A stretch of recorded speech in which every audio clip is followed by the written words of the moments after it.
పార్టీలో చూస్తే అటు సజ్జల రామకృష్ణారెడ్డి లేకపోతే ఇటు మిగతా బ్యాచ్ ఎవరైతే ఉంటారో మిథున్ రెడ్డో లేకపోతే ఇంకొకళ్ళు వాళ్ళకి ఏమిటి అంటే వాళ్ళకున్నంత చనువు తనకు ఉండట్లేదు అనేటటువంటి ఫీలింగ్ ఈయనకి పెరిగింది అన్నది కనబడుతోంది అక్కడ. అంటే కానీ ఒకటి సార్, వాస్తవానికి వైసీపీలో విజయసాయి రెడ్డి గారిని మిగిలిన ఏ నాయకుడితోనూ పోల్చలేము ఒక రకంగా. ఎందుకంటే జగన్ తర్వాత ఆయనే నెంబర్ 2 అనేది ఎక్కువ, ఎందుకంటే అంతకుముందు కేసుల్లో కూడా ఆయన 8 ఉండేవాళ్ళు.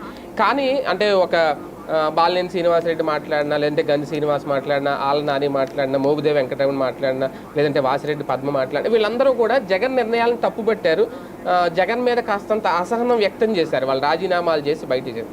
విజయసాయి రెడ్డి గారు అలా చేయలేదు, కానీ ఆయన మనసులో కూడా అలాంటి అసహనమే ఉందా, లేదంటే జగన్మోహన్ రెడ్డి గారు పార్టీకి సంబంధించి తీసుకుంటున్న నిర్ణయాలు నిజంగా ఈయనకి లోపాయకారంగా లోపల ఏమైనా నచ్చట్లేదా, అది బయట పెట్టలేదని అనిపిస్తుంది. వాళ్ళ దానికి ఈయన దానికి కంప్లీట్ తేడా.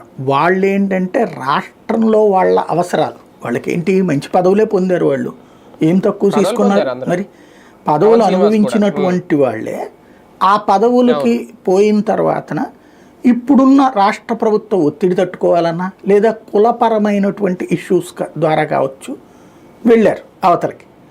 దాన్ని కవర్ చేసుకోవడానికి అంటే వాస్తవంగా చెప్పాలంటే వాసిరెడ్డి పద్మ ఎవరు ఫ్రమ్ ద బిగినింగ్ ఏమైనా వైఎస్ఆర్ కాంగ్రెస్ పార్టీ కార్యకర్త